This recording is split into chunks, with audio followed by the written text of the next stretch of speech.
हाय सुना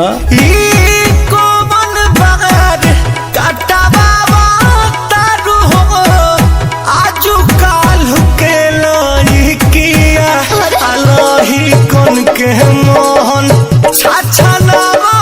तारू आजुकाल के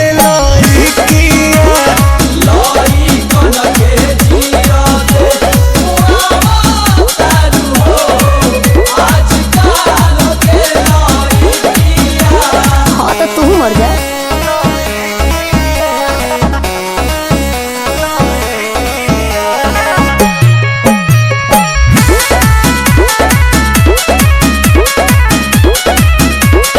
निकलेलू घरवा से बहरी हो जब सोच के सवार के करेला ढेकर नजरिया हो रही जाला हर के चरका मलाई लागे रोजे होला हजारों के खर्चा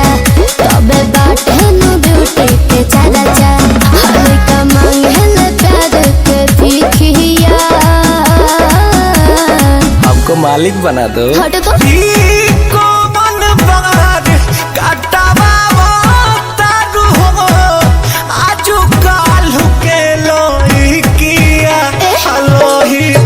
के मोहन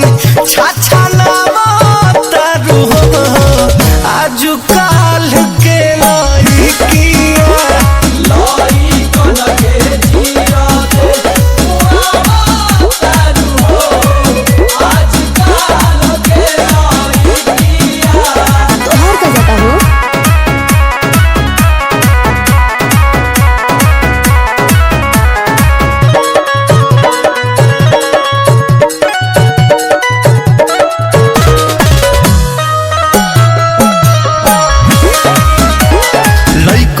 जुलुम करा तारू हो मारी के ओठलाली तारी देबू करा के बाची जे घर बनाबू घर वाली सुन बाबू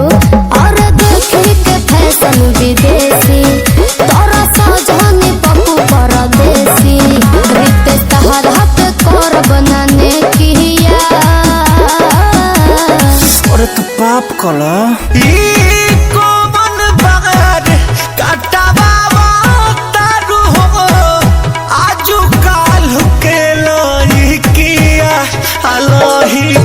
के मोहन